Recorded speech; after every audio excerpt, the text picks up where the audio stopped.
Hi guys, good evening. Nakabalik na po tayo dito sa ngayon sa ating lugar sa Tacloban.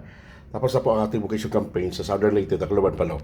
So this is it. Kailangan po natin magpahinga para tomorrow tayo po ay dadaong ang pupunta sa airport. Dahil ang ating flight bukas is hapon pa naman. Pero this is it. Pakita ko sa inyo kung ito yung kwarto natin na nakuha.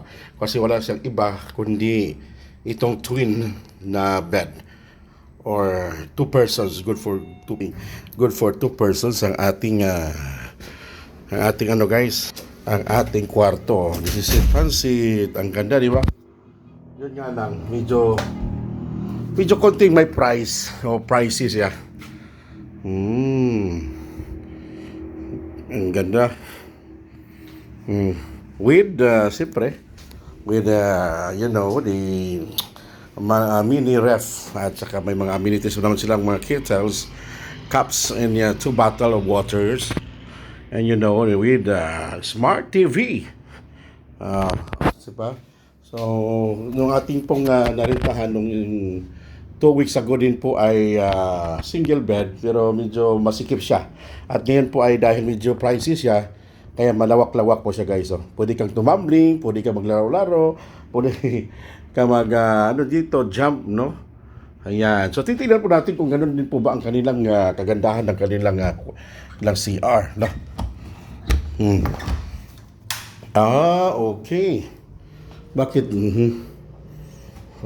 So, maganda at malinis naman. Talagang itong hotel na ito, ang tinatawag natin niya, Australia Hotel here in Tacloban, ang isa sa mga pinaka-the best or tinatawag nating 3 stars, no? Kasi yung iba kasi 5 star, pero ito dito sa Tacloban, ito ang 3 stars dito sa Tacloban, na kung saan sa mga pinakamagandang hotel, no? Australia Hotel here in Tacloban City. So, you know.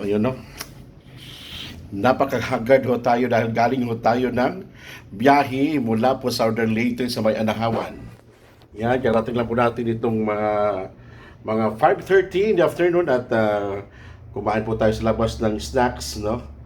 Ayan, this is it, pansit. Iba na yung mukha natin. Iba talaga pag nasa tayo, napakahagad.